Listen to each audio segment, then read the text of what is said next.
Bonjour, aujourd'hui je vous présente Influence, un jeu de magie, de pouvoir et bien sûr d'influence. Le royaume d'influence se compose de 5 contrées. Les contrées violettes, jaunes, bleues, vertes et rouges. Chaque contrée se compose de 15 tuiles, identiques dans chaque contrée. Chaque tuile possède un nom différent, le nom de l'ambassadeur ici, un usurier, un bouffon, un recouvreur, un coût de mise en jeu, ici 4 pièces d'or, un rapport d'influence, ici l'usurier rapporte 4 points d'influence, et un pouvoir différent sur chaque ambassadeur. Le bouffon a cela de particulier qu'il peut changer l'ordre de votre tour, symbolisé par ce petit sablier ici. À chaque tour, vous recevez des pièces d'or. Ces pièces d'or servent à acheter les tuiles d'ambassadeur. Et ça, ce sont les points d'influence, pour symboliser l'influence de certains ambassadeurs. La partie commence ainsi. Toutes les tuiles sont rassemblées pour former une pile. Et les joueurs ont toujours une sélection de 4 tuiles à leur disposition.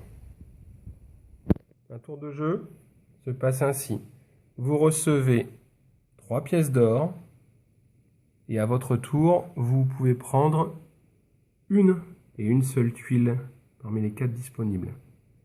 Imaginons que vous prenez le roi, qui possède 10 points d'influence mais qui coûte 6. Forcément, avec vos 3 pièces d'or, vous n'allez pas pouvoir le jouer tout de suite. Vous avez pris le roi, il faut donc le remplacer par un nouvel ambassadeur. Cela fait 2 tours. Vous avez le roi et vous avez acquis le magicien. Vous pouvez donc jouer le roi si vous le voulez, puisque vous disposez d'assez d'or. Mettons le roi en jeu, mais pas n'importe où. Le conseil se compose de 5 rangs. Le premier rang, le deuxième, le troisième, le quatrième et le 5e rang. Les conseillers, les ambassadeurs, arrivent toujours par le rang numéro 1. Ils ne peuvent pas passer au rang numéro 2 tant que le 1 n'est pas rempli, et ainsi de suite. Je prends donc le roi, que je peux mettre ici, ici, ici ou ici. Admettons ici. Ça me donnera des possibilités de combo. Je paye 6 pièces d'or. Comme vous pouvez le remarquer, le roi rapporte 10 points d'influence, mais n'a aucun pouvoir à son arrivée en jeu. Tous les pouvoirs se jouent au moment où la tuile arrive en jeu. Voilà, notre deuxième tuile va pouvoir arriver en jeu. Nous allons jouer le voleur. Je vais placer le voleur ici, admettons, ou ici, mais je ne peux pas le placer ici, car le rang numéro 1 n'est pas complet. Je paye donc mes 3 pièces d'or. Et que fait le voleur? Vous désignez un joueur et vous lui volez une tuile. À ce moment de la partie, vous disposez de 12 points d'influence. Imaginons que vous soyez en train de jouer l'hérétique.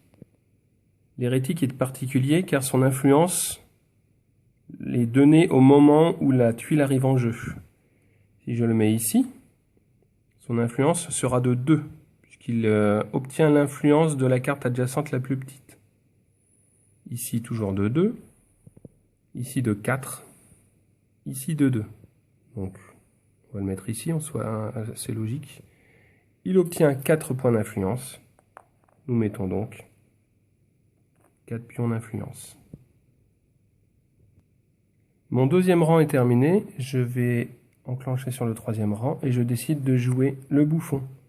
Le bouffon a cela de particulier, ce petit symbole.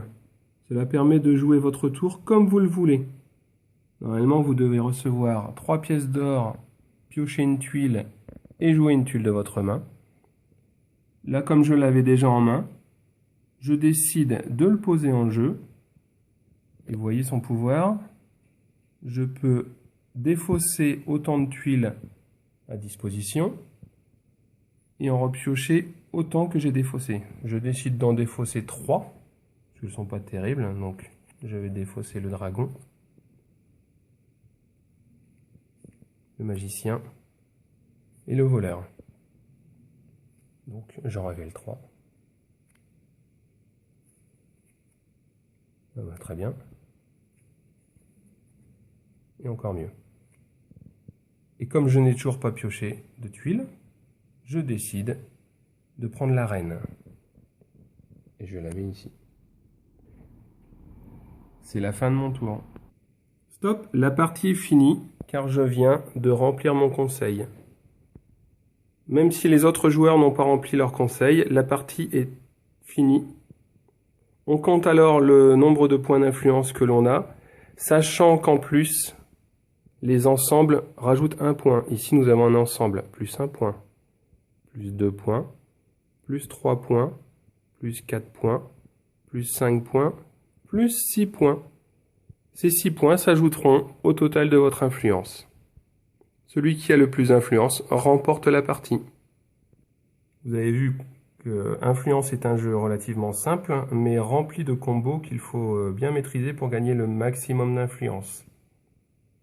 Vous pouvez retrouver le jeu en print and play ici, ou via le QR code, et me retrouver sur Twitter. Bye bye!